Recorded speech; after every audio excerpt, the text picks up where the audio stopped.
Featuring prominent industry vendors, moderated by an independent analyst, Solutions Review presents the Tactical Roundtable, an expert panel discussion focused on solving enterprise challenges.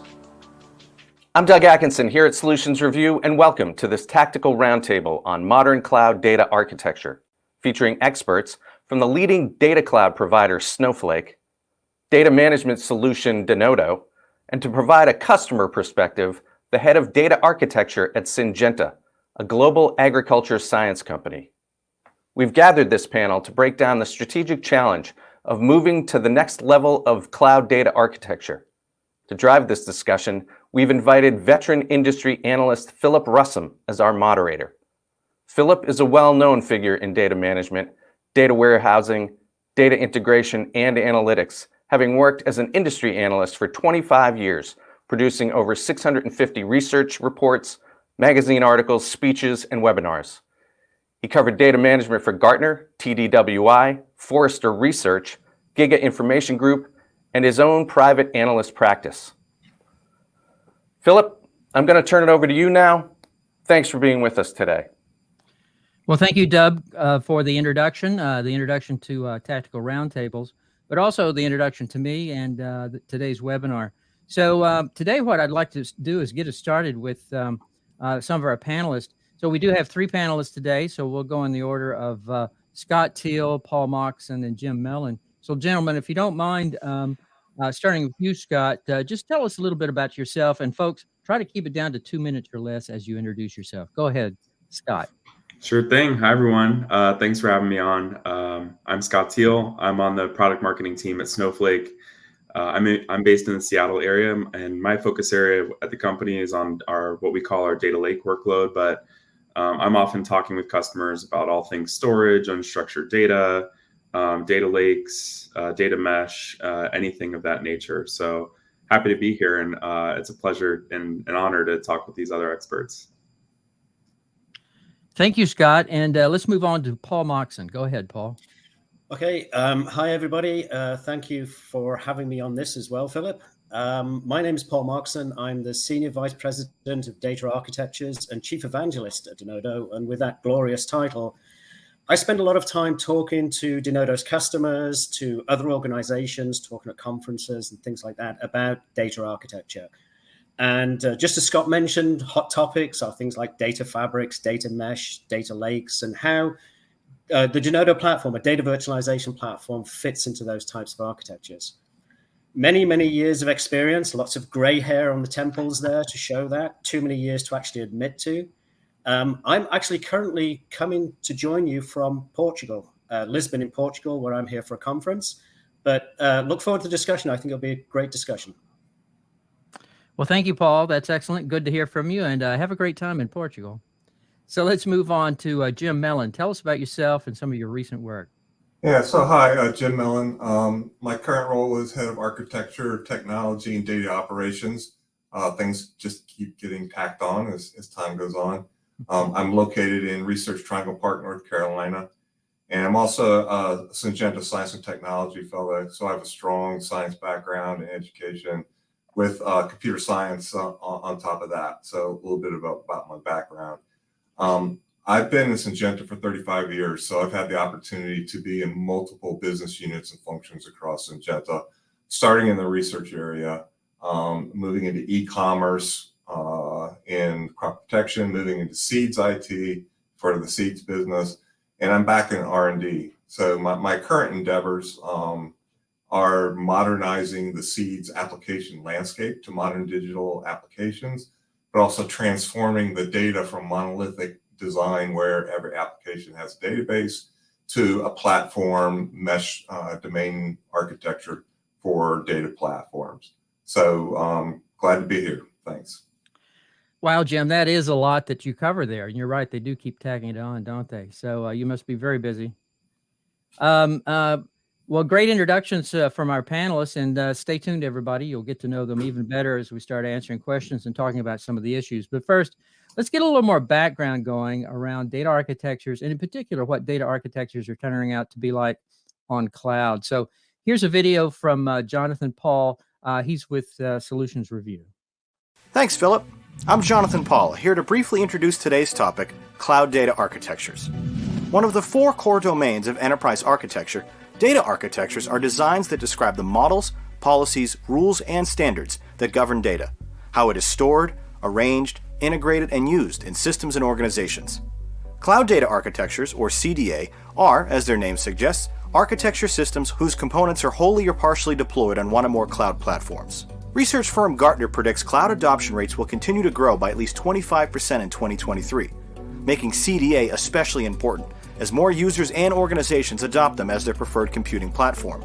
As businesses migrate existing data-driven solutions from on-prem and build new analytic solutions for cloud, a well-designed and curated CDA is now a critical success factor for high-value, data-driven programs.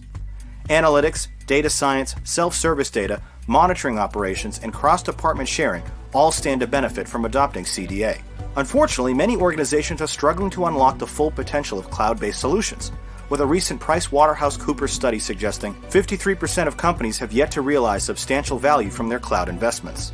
With that primer, it's time to kick off our tactical roundtable discussion. Back to you, Philip. Well, thank you, Jonathan, for that background. But at this point, I'd like to give a little more specific background to this webinar. For example, I really need to talk about what data architecture is. Data architecture is the data first and foremost. And you know, there's so much to an architecture. Sometimes we lose sight of why we even build a data architecture. Well, it's to deliver the right data to the right people at the right time in the right condition, repurposed for exactly fine-tuned use cases, everything from analytics and reporting all the way through operational data and that sort of thing. So it's really about the data first and foremost, but there's a lot of other things that help to collect and manage the data, present it to the users. Now, also, the architecture involves a lot of data about data. That's how we've traditionally defined metadata. But, you know, it's more than metadata nowadays. There's other data semantics like data cataloging and data lineage that are part of the modern architecture. Now, if you're going to put together a data architecture, you should assume there will be numerous data sets, and they'll be brought together and integrated for common goals. I think a lot of the examples we'll look at today is putting data architectures together for data analytics, right? So analytics may be the goal, data warehousing, building a sufficient data lake may be the purpose for your architecture, but you do bring lots of data from many places, many data sets to support a common goal. You also need to document and leverage relationships across these data sets.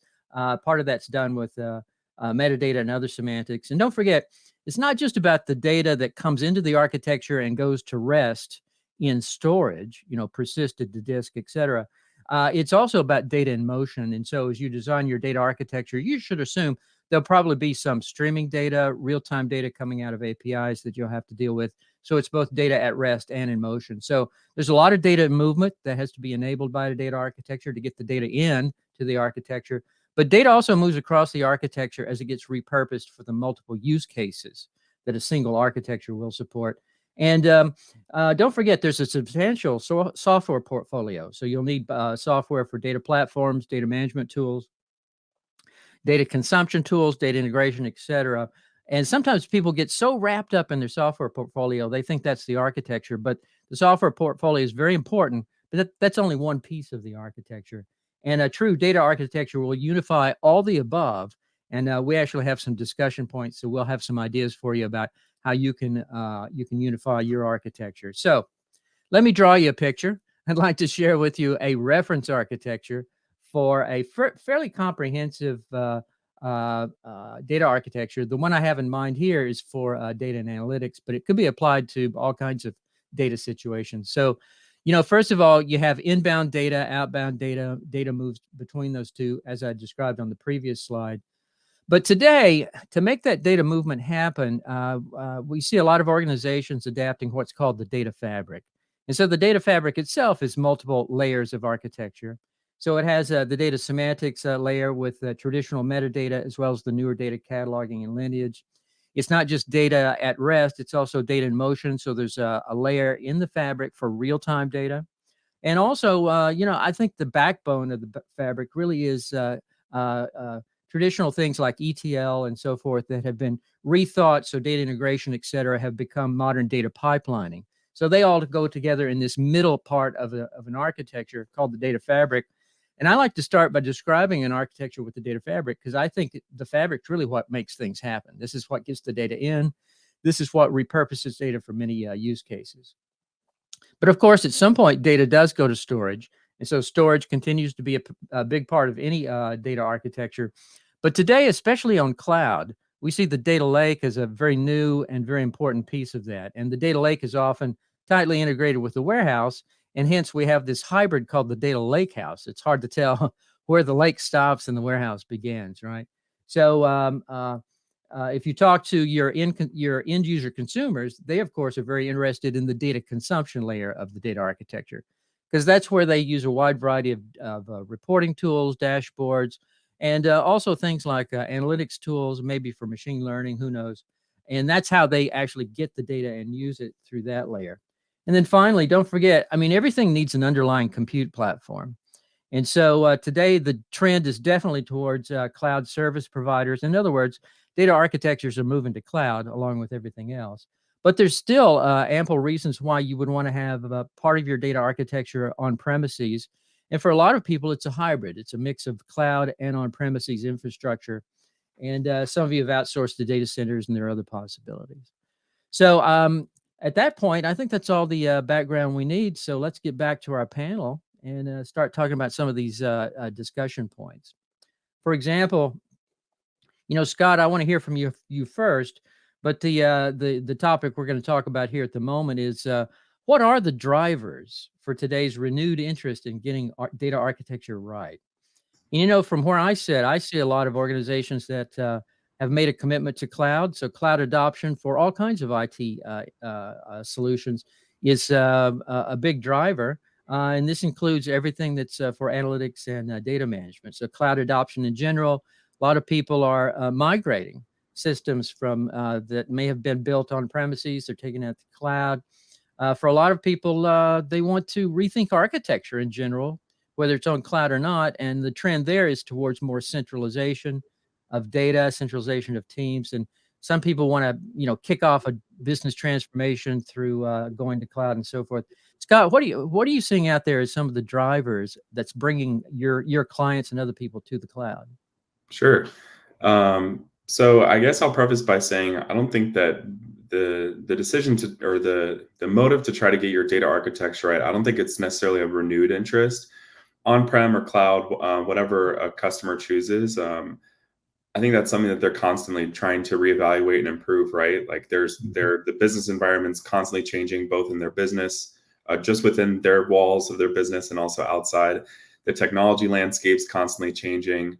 But especially right now with the market conditions, I think businesses are looking for ways to get as lean as possible and maximize the spend on their technology investments. And then for businesses that are hit less hard by the market conditions right now, they're looking to innovate. But either way, the key enabler to arriving at those insights on how to take direction, creating new product lines or services, like a lot of that is enabled by a solid underlying architecture and using data to make those decisions. So answering questions like how do we make things faster, measuring what's working and what's not working, and how to take action from there. So a lot of those factors, like business factors, the changing technology landscape, all of those are kind of like an ever-going motive to try to get their data architecture right. Yeah, I tend to agree with you, Scott. And I think of it as continuous improvement. Right. And in a related area, part of the research I used to do at TDWI was to track teams and especially track people by job titles.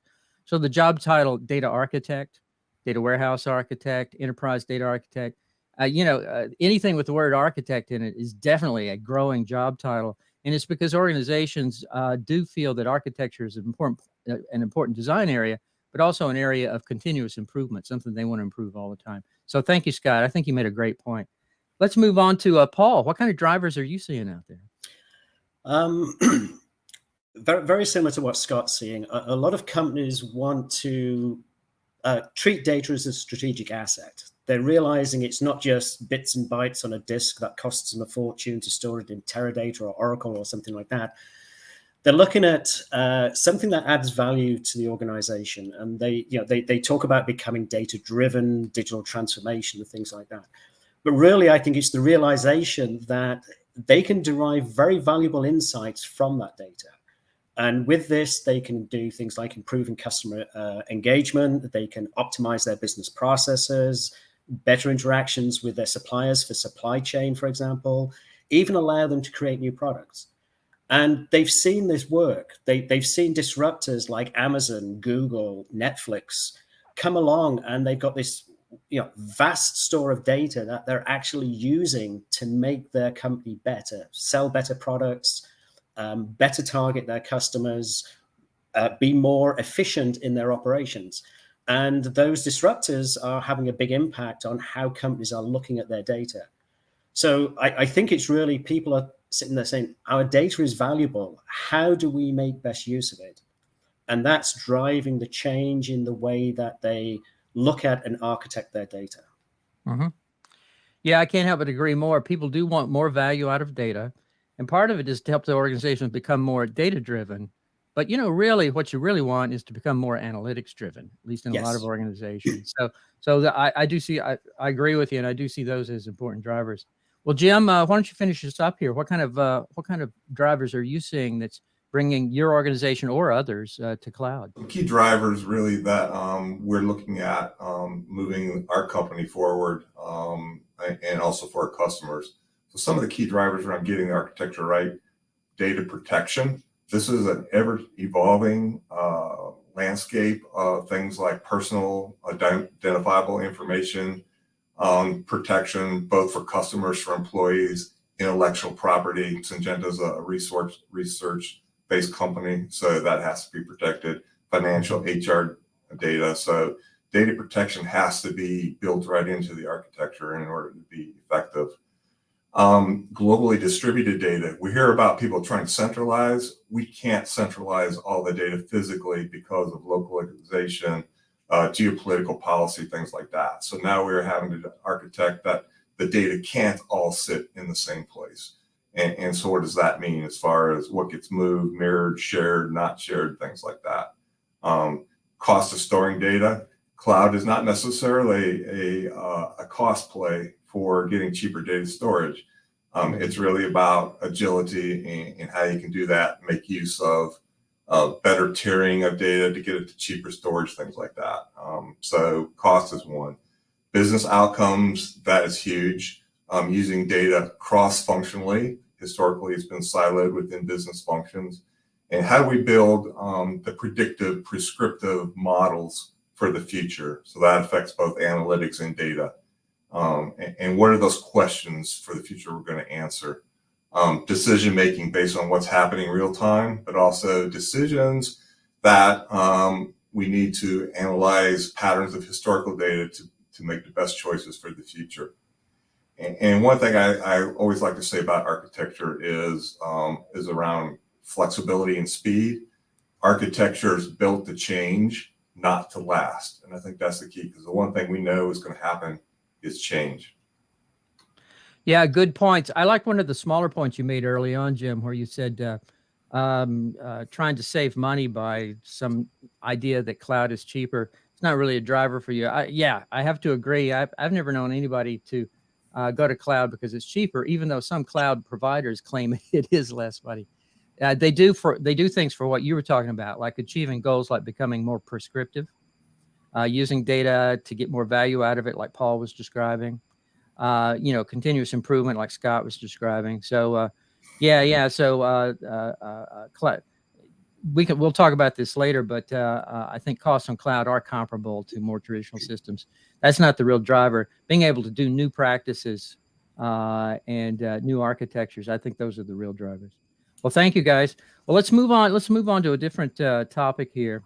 The next topic is about how data architecture is different on cloud as compared to traditional IT on premises. For this one, Paul, we'll start with you, followed by Jim, and then Scott. So, folks, for me, I think some of the possible ways data architecture is different on cloud is I do see a lot of people going to cloud for the automated infrastructure. So achieving speed and scale quite often is done with certain amounts of automation, especially the ability to allocate resources on cloud and then deallocate and reallocate those resources elsewhere as workloads come and go. So that's kind of different. Also, I do see some differences in data modeling. Some preferences, like I see folks going with more simpler data models, like instead of proprietary cubes for dimensional data, I see star and Snowflake schema used on cloud a lot, and that's one of the changes people do and so forth. And then their data lake and requirements. So so I'll be quiet now. Paul, what kind of differences are you seeing with architecture on cloud? Well, I actually take sort of a point with the fact that we have a cloud architecture and an on-premise architecture. Really, you have a hybrid architecture. Yep. Unless you're a brand new startup and have no legacy systems in a data center, you're going to be in a hybrid architecture. So you can't just treat it as cloud is different from on-premise.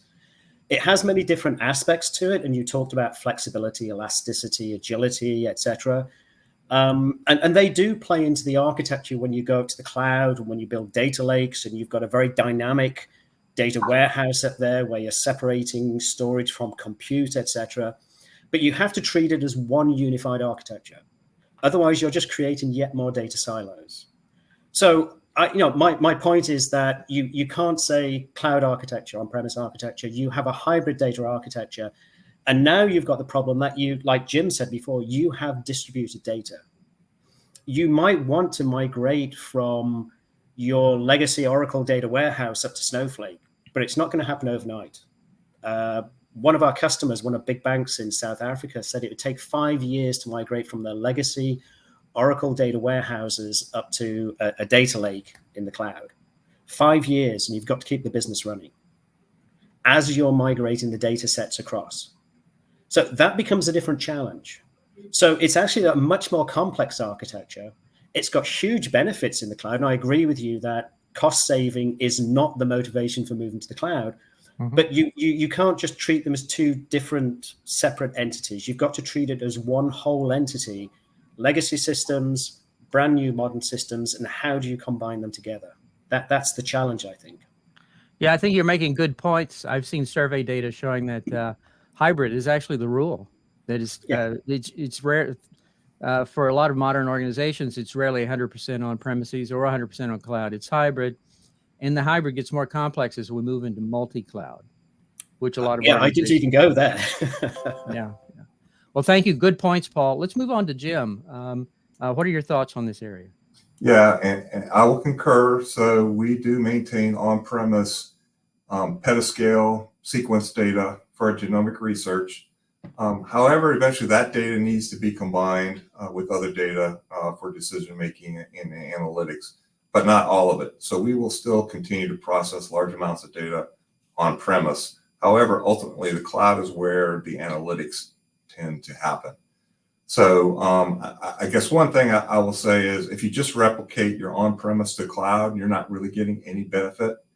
However, it's really around the services that we have. We don't have to focus on infrastructure. And I think Paul mentioned it quite well, that we have lots of opportunities to stage data in different technologies, whether it's relational, we still have a lot of that, geospatial, graph data, streaming data, all kinds of capabilities for positioning data to answer different kinds of questions and never having to stand up a server. So there's lots of benefits to be there. And then the other thing to consider about, and we are multi-cloud, is data movement. And there is a cost to moving data, not necessarily moving it into cloud, but anytime you move it out, that's an expense. So, how you move data requires a lot of careful thought and things like that. And I think that the last thing I will mention is around data collaboration and sharing. There's inherently better services with the cloud, with providers like Snowflake, things like that, for actually collaborating with third parties, universities, NGOs. The security and the capabilities are built in, and I don't have to punch holes in my on-premise infrastructure to figure out how to do that or deal with all the drop boxes all over the place that people are putting data.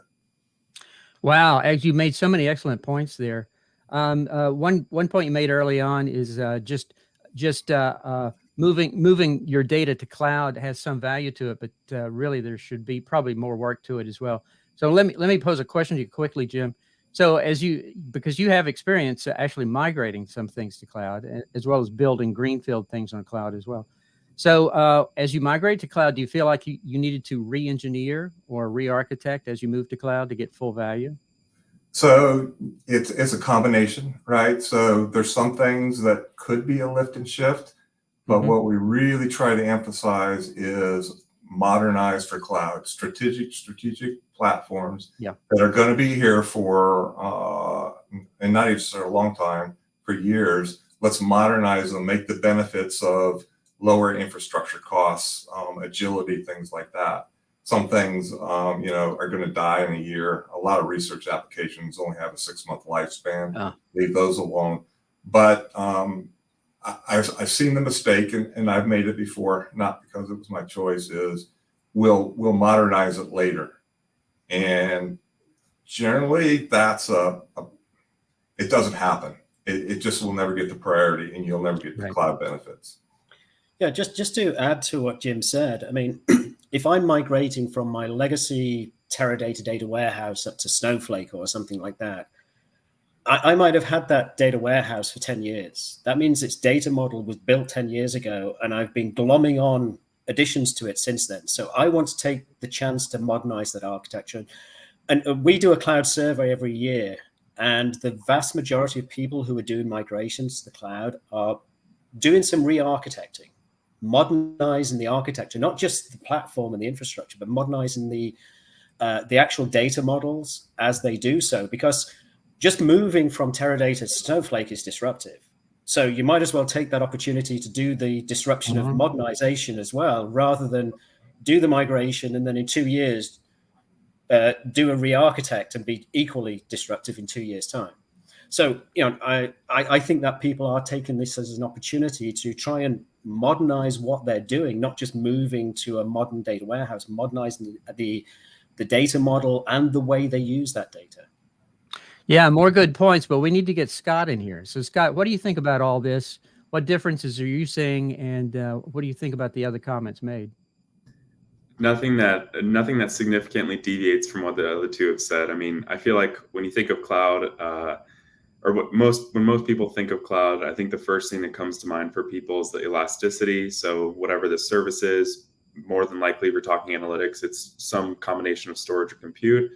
You scale those things up and down quickly, on demand, paying for what you use, and allows you to be agile. So that's, I think that's like one key thing that comes to mind when thinking about cloud versus on-prem.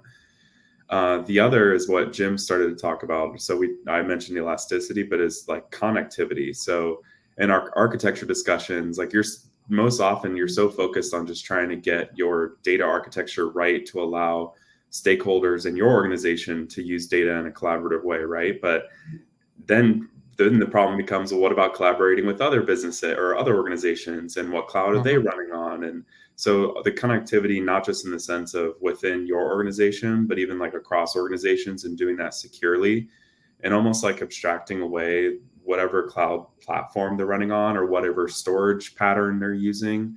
I think that all of that flexibility and enabling data to actually get used in an efficient way is a key benefit. So elasticity and connectivity is what comes to mind for me. Okay, excellent. Great points from all of you. But let's move on to a different point for discussion. So the next question, we'll start with Jim answering it. But Jim, here's the question. How are skills and staffing different for data-driven use cases on cloud? And Jim, I'd like for you to start, because you guys have had a lot of experience at Syngenta as you've migrated to cloud. And so, you talk about anything you want, but I'm kind of interested. Have you had to change team structures? Have you had to, make adjustments for team skills and that sort of thing as you move to cloud? Yeah, so all that. So yeah, team structures have changed a bit. We've got more teams focused on data, data-centric views of how the data is going to be used. So what we're seeing is less focus on infrastructure it's inherently in the cloud. We do have suppliers helping us with cloud infrastructure. It's not completely transparent, but more skills in engineering, and where these engineers architecture around data get better at understanding the data and focus on the data flows. Where is the data going to come from? What are we going to do to that data? How will we transform it, and how's it going to be used? And all that's tied together end to end. Fit for purpose data storage. What's the problem that we're trying to solve, and what's the best way to answer the questions? Things we do around genetics, graph databases, answer questions we couldn't possibly do with legacy hierarchical databases and things like that. So it's thinking about, what is the right way to store the data, and then how do we make it easy for data scientists and applications to consume it. So, we do see a shift both in the team makeups, but we also see a difference in the skill sets. Data virtualization is another key one. Data interoperability versus integration, things like that. All right, very good. So there are some things there. Do you think you guys have a lot of data scientists, I think. So was data science in particular kind of a hot area where you're trying to build up skills to go with the new architecture and the new data sets? Yeah, we're still building that capability, and it's also getting the data scientists to think differently as well, to think how they're using the data, how they're joining the data. I learned very on data scientists can't necessarily construct coherent SQL statements. And so it's really understanding what they're trying to do. And we have the analytics to show what they're trying to do, be prepared to help them on how to access and use that data better than they used to, which was everything sitting under the desk in their own little local databases. All right. Thank you, Jim. Let's move on to Scott. Scott, are you seeing differences in skills and staffing as people deepen their commitment to cloud? Yeah, so one thought on skills and one thought on staffing. So with skills, what Jim just mentioned, this problem where different people with different skill sets may have different language of preference, right? So the standard for data warehousing and analytics on-prem or in the cloud is SQL for DBAs, analysts, and it's not going anywhere. And the most popular language for data scientists is probably going to be Python. And some data engineers may prefer to do work in Java or Scala. And so all these people need to be able to use data together and do their job. And the cloud makes it easy to run their compute-intensive workloads, like training a machine learning model, but still collaboration and being able to support these people with different language preferences. That's something that I think many cloud vendors recognize this and are building solutions. At Snowflake, we have a developer framework that we call Snowpark to help solve this problem. So that's on the skills side. On the staffing side, with the elasticity and connectivity that I talked about, I think that's allowing organizations to think differently, that they don't necessarily, if it doesn't serve them, they don't necessarily need to centralize their data architecture team, right? They can use their technology stack to enable their domain teams who are the closest to the data and create this model of this domain-centric ownership of their data.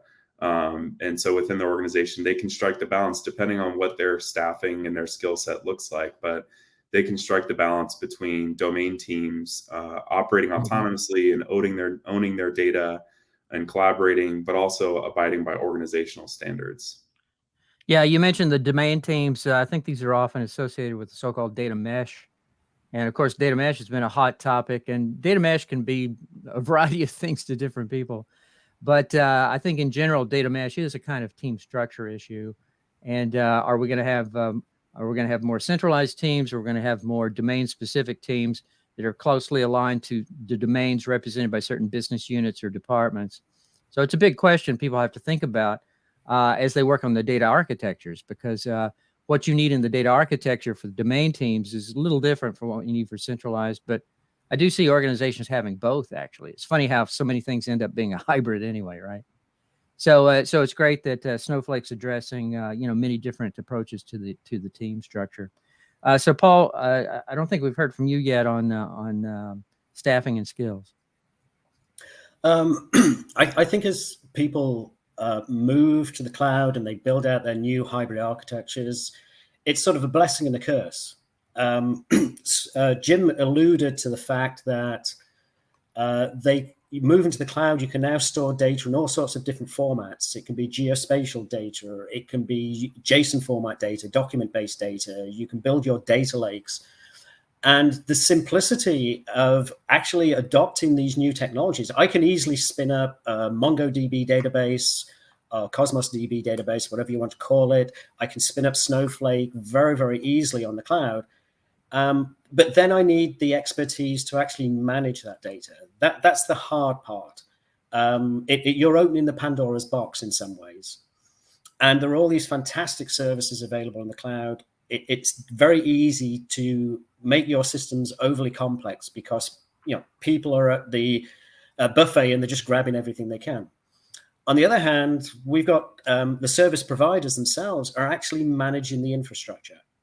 So now I don't need all of the sysadmins and things like that if I'm going to the cloud. I don't need the Teradata specialists to manage my Teradata database. Obviously, I need somebody to manage the data model, the DBA and stuff like that, but I can get rid of a lot of people, repurpose them, because moving to Snowflake, I get all of that infrastructure, that scalability, that elasticity is provided for me, and I don't need to hire expensive people to do that. So it's a bit of a mix of what you get when you move to the cloud. And I think the challenge is taking advantage of everything you can get from the cloud, all these new capabilities, all these new services that you get that are provided to you, but not letting it get overly complex. So it is that balance you've got to get. Paul, one of the many good points you made there is that on cloud managed services typically do a lot of the management for you. And so concerning staffing and skills, a lot of people have asked me, so do we still need database administrators? Because so much of the maintenance and stuff is automated on cloud.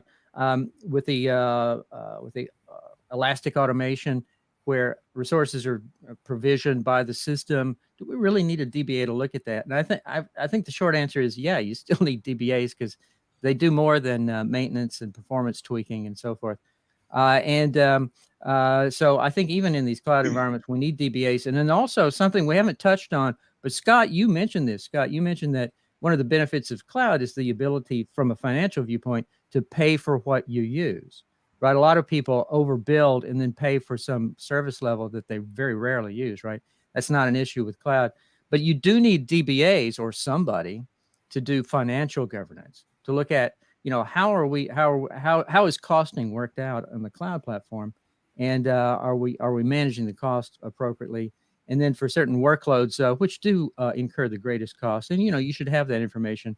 So I don't know about you guys, but I do see the DBA taking on new responsibilities as the DBA moves to cloud, along with everything else. Yeah, I think to mention one of your old firms, Gartner, now call it FinOps or something like FinOps. that. I think that's the word for it, is managing. Or FinGov, well, yes, they'll come up with some term for it, but it is managing the cost as you move to the cloud so that you're not overpaying for things, and your CFO knows what the monthly bill is going to be, instead of getting surprised suddenly when a big bill comes in because you haven't managed the services properly.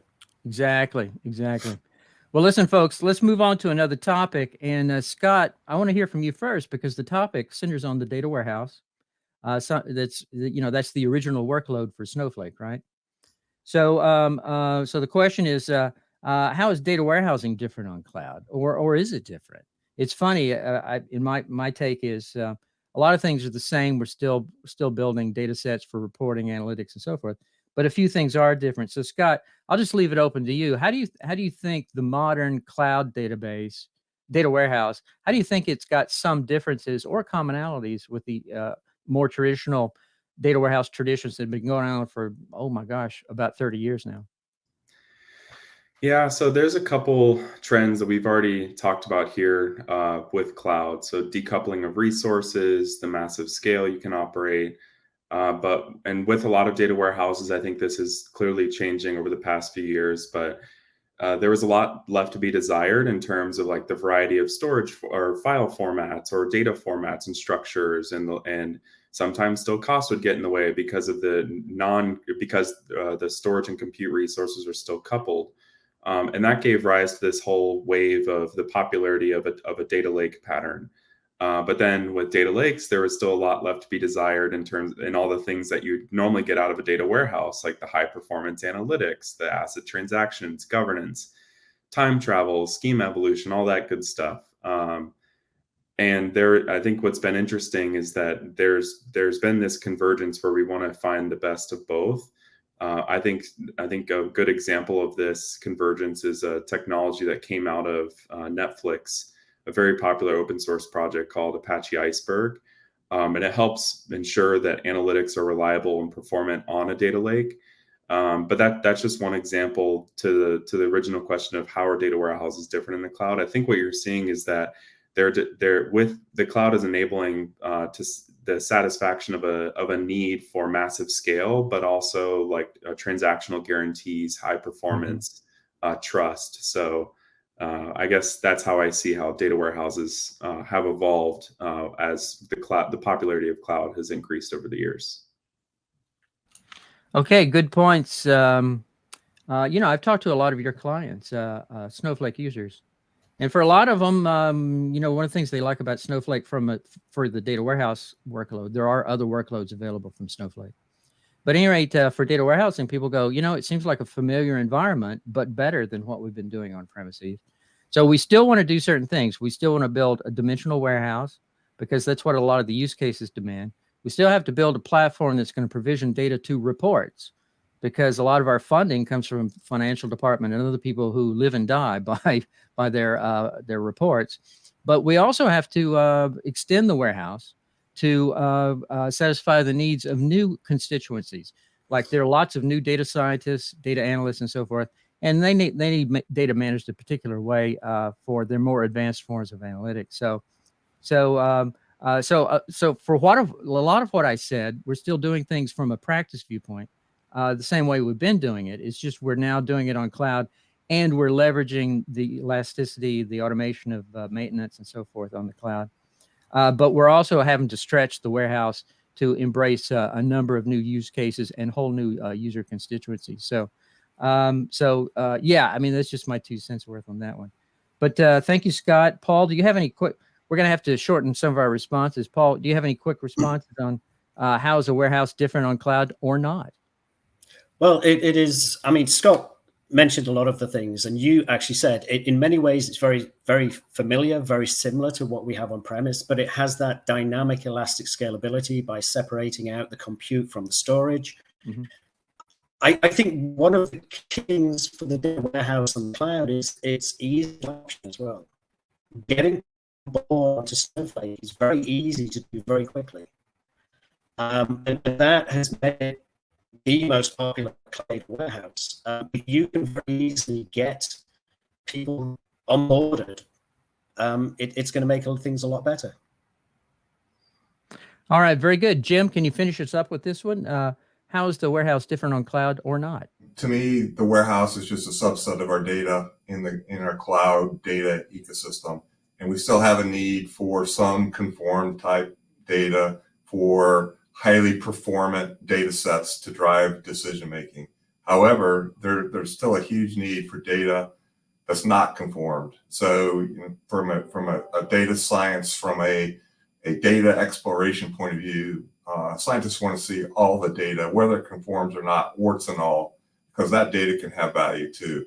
Right. So we still have that data warehousing component, but we have a larger amount of data that fits more in the data exploration area as well. So the models, data vault models, things like that come into play. Mm-hmm. I think for the sake of time, we're going to move on to the next topic. And the next topic is what's the role of data virtualization in a cloud environment? Paul, I want you to lead on this one because obviously Denodo is one of the leaders in providing virtualization technology.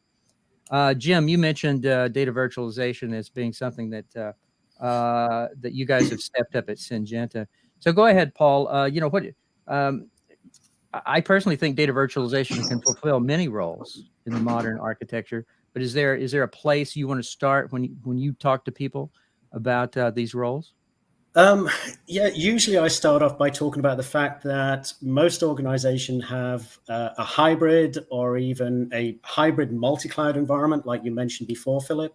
Mm-hmm. And this means that you've got data scattered all over different locations. It's in different storage systems, it's in different formats, it's in different technologies and so on. And you have to find some way of getting that data into the hands of the users so they can turn it into insights and actions, do the analytics like you mentioned.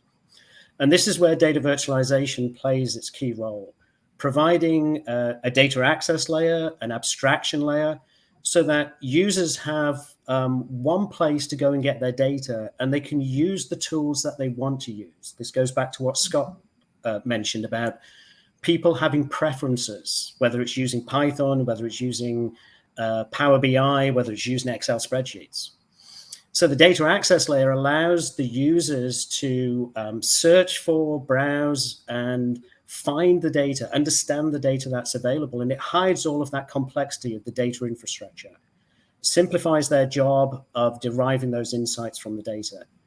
So in this cloud hybrid environment, data virtualization as this data access, data abstraction layer just makes it easier to deliver the data to your users, the users who need it from wherever it is, and allows them to get on with their job, whatever that job is, deriving the insights, deriving the analytics, building those machine learning models, and so on. They're not spending all their time wrangling the data.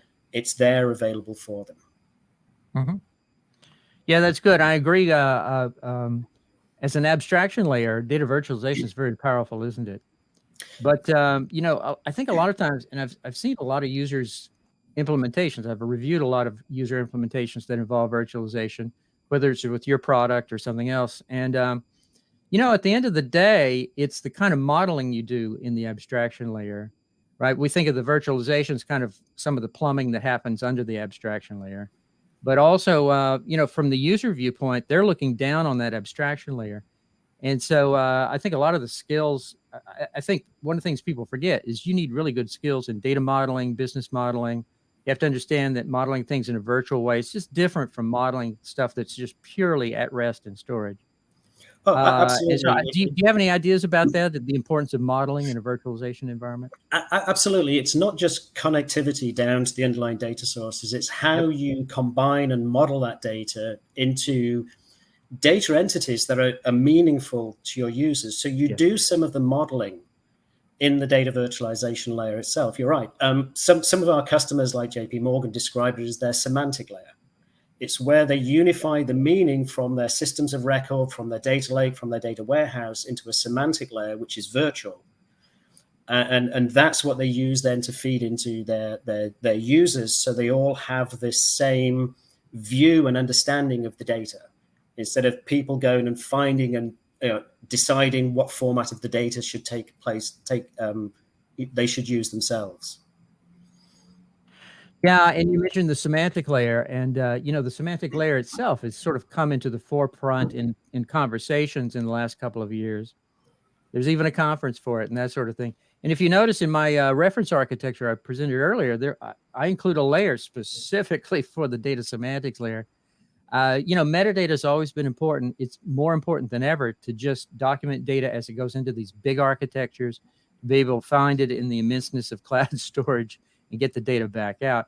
But there's more to it nowadays than metadata, right? And we also have graph analytics techniques helping us to automate the generation of active metadata, as Gartner will call it. Yes. And things of that nature. So yes. And in my mind, this sort of growing world of data semantics and virtualization, they really do have a lot of synergy between them. And I think the two will, collide and even converge. Absolutely.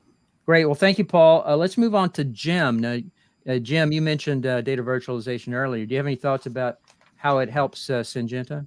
Yeah, and Paul described a lot of things really well. What it does for us, especially in the research area where we have so many different sources and data types and things like that, not necessarily like an SAP environment where it's all kind of self-contained.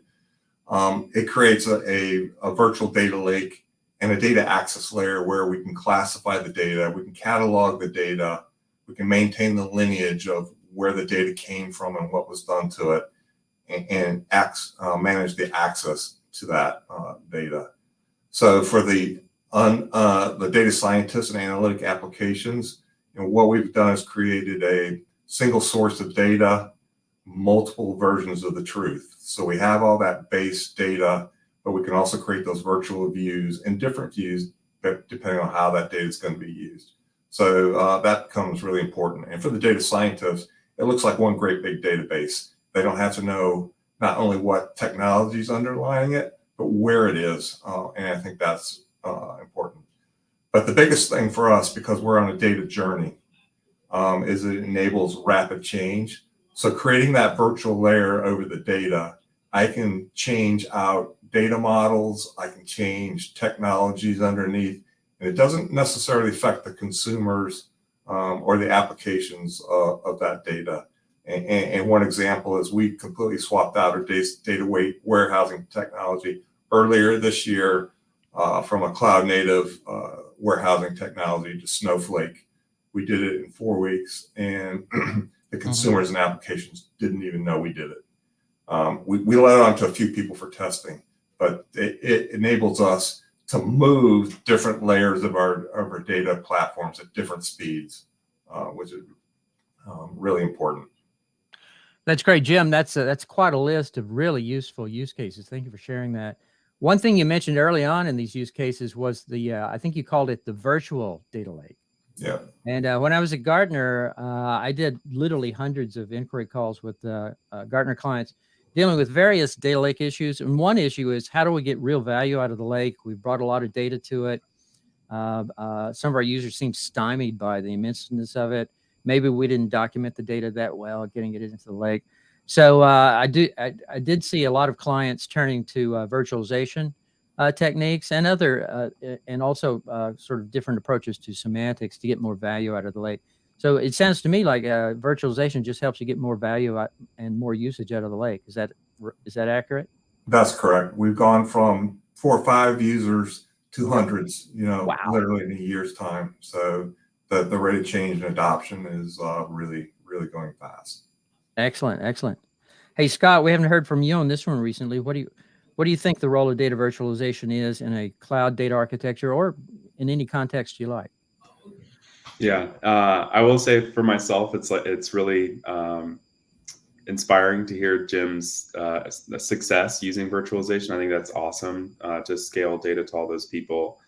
I guess my views on virtualization, like Jim and like Paul described, it can be a really easy way to unify disparate data. You have to make sense of some data sets may live in some place, but to really get value for a certain use case, you have to combine it with data somewhere else. And virtualization can be a really useful tool to help avoid moving it, make it all available seamlessly, applying a semantic layer. It does come with trade-offs, just as there's trade-offs without using virtualization. And like a lot of other things in life, there's no one size fits all to your architecture. So at least at Snowflake, I think this principle of that there's no one size fits all architecture or storage pattern, we're keeping that in mind in how we are building tools and features to help support customers, and not just a variety of customers with varying needs, but also within each customer, they have different use cases and different teams with different skill sets, different preferences. So trying to support all of that is something that we're on a mission to do. Yeah, I think Snowflake has a functionality that your clients seem to like, because I do find them all the time. And I think you call it zero copy data sharing or something like that. I'm sorry if I got the term wrong. But it seems to me you need some kind of you need virtualization or something similar to it to make that happen. Is that true? Well, I think I would have to default to our software architects to describe exactly how it works. But I think with Snowflake being a multi-tenant system, it enables the ability for various tenants to have certain levels of access, of revocable access to certain assets if one of those assets is a data set. So I think principally that's how this zero copy cloning or sharing happens. Is you have certain objects within a multi-tenant system, and different tenants are able to gain access to it, as opposed to Right. every tenant having their own deployed in their own system. And then now we're having to shuffle assets around, and then also try to have lineage and trust. And yeah, it can quickly become a mess. Yeah, very good points, especially about the data sharing. That seems to be a strength of the Snowflake platform. So I think we have a question from our audience. Is that correct, Jonathan? So we have a question from Steve Topper, and it's directed to Jim. So Jim, what do you mean by change technologies underneath? Yeah, so I kind of mentioned a little bit about where I can take a data warehousing platform like Redshift. I can switch it to Snowflake with little to no impact on any of the consumers. It allows that. The other thing that I can do is I get a new data set. It could be in Excel, it could be in CSV, it could be in Smartsheet. I can immediately virtualize that to get immediate value from that data while I figure out where the best place to land that, whether it's in S3, talking AWS here, or a relational database. I can just change the pointers in the virtualization layer to the new place. So that can, it's a way for me to rapidly get use of data before we spend months in the queue waiting for somebody to figure out how to get it into a relational database or someplace else. Okay. Well, listen, we're about to run out of time. So the last thing I want us to do, and we're going to go in the order of Jim, Scott, and finish up with Paul, is can you tell us in about 20 seconds? Yeah, I'm making this tough. So 20 seconds. What are some of the key messages you hope people will take away from today's session? Jim, in 20 seconds, what do you think? Yeah, so I hope everybody understands we all have the same problems. We're all dealing with the same things. There's different paths to solving them. But for me, it's leveraging platforms like this, data sharing, knowledge sharing, that helps us all move forward faster and better. Good ideas. Thank you, Jim. What about you, Scott? 20 seconds. I think it was the last comment I had that like a lot of things in life with data architecture too, no one size fits all. Totally agree with Jim that we're all, I love the idea of everyone helping each other. And yeah, I just hope that you build and design architectures that work for your various use cases and needs. Excellent. Paul, what's your 20 seconds? My 20 seconds is there's great benefits of moving to the cloud, moving your data to the cloud, adopting cloud technologies, but it doesn't come for free. And you have to plan and architect how you're going to do that properly. And data virtualization should play a role in that. And then you'll be in a much better position. Excellent. Well, thank you, gentlemen. Great ideas here at the ending. And that concludes today's Tactical Roundtable webinar. And so with that, let me say back to you, Doug. Thanks, Philip, Scott, Paul, and Jim. We appreciate the fine discussion. Until next time, I'm Doug Atkinson here at Solutions Review. Thanks for watching.